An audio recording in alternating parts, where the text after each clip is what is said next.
नमस्कार, मी श्रीकांत लोखंडे, श्री सामाजिक संस्था. ही संस्था जी मनोरुग्णांसाठी जे काम करणारे आपल्या MIDC मध्ये, त्यापैकी 16-6 एक रुग्ण याची सुरुवात होती थोडी, आणि त्या सुरुवात असताना दंगा करणं हे ते जे प्रकार होता, काय लोकांनी आम्हाला बऱ्याच दिवसापासून सांगत होते, पण शेवटी आणून एक महिना आज 15 तारीख 15/7 आपण त्यांना डिस्चार्ज देतोय.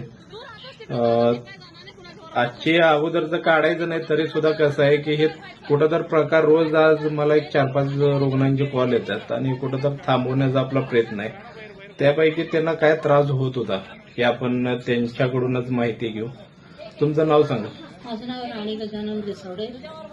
बर, तुम्ही आता तिथं म्हणजे शेजारी दंगा त्यांनी करण्याचं किंवा काय कारण होतं? बोला, क्लिअर काय असेल ते. आमचा रस्ता मोठा होता, हायवे होतं, बर, त्यामुळं गाडीचं त्याचा आवाज यायचा, त्याच्यामुळे थोडं मन डिप्रेस व्हायचं त्याच्यामुळे. बरं. आता कसं आहे कंडिशन आता बरी आहे सर.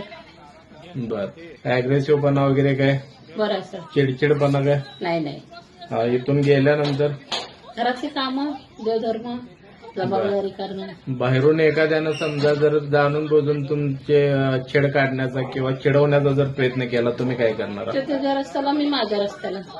गप आपलं खाली मान घालणे, आपल्या अंगाला काय भोकं पडत नाही. होय. कोण काही जरी शिवीगाळ केलं ते त्याच्या संग, जो वाईट कर्म करेल त्याला वाईटच मिळणार, जे चांगली करेल त्याला आपल्याला चांगलंच मिळणार. त्यापैकी निवडायचं कुठलं हे तुमच्या हातात आहे. आणि तुमचा कसा हाय डोस आहे, 20 mg मेडिसिन तुम्हाला रोज डेली द्यायलाच पाहिजे. त्यापैकी एक लक्षात ठेवायचं की ते मेडिसिन आपली बंद कसं होईल. त्यामुळं आपल्या डोक्यावर ताबा, त्यासाठी मन शांत ठेवायचं. मन शांत. त्याच्यामध्ये कसं आहे की घरच्यांना कुठल्याही गोष्टीचा त्रास द्यायचा नाही. घर स्वच्छ पाहिजे. बरोबर. जे मी न्यायला आलेली तुमची जी कंडिशन होती ती इतकी म्हणजे मला ते बेकार वाटलं. तसं व्हायला नको. आता राहिला विषय तुमचा. तुम्ही मला सांगा, मेडिसिन तुम्ही तुमच्याकडनं काय चुकवणारा किंवा काय, याने जर मेडिसिन नाही खाल्लं त्यावेळेला तुम्ही काय करणारा? नाही सर, मी त्याला व्यवस्थित समजावून ते व्यवस्थित बोलून ते चांगल्यासाठी देणार. एक विषय लक्षात घ्या, कायदा सुव्यवस्था बिघडता कामा नये.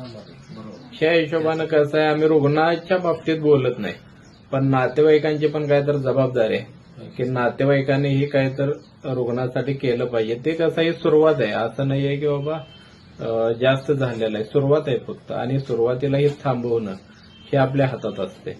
एकदा जास्त झालं की मग ते कसं होतंय की मग आपण ते कंट्रोल करणं सगळं ते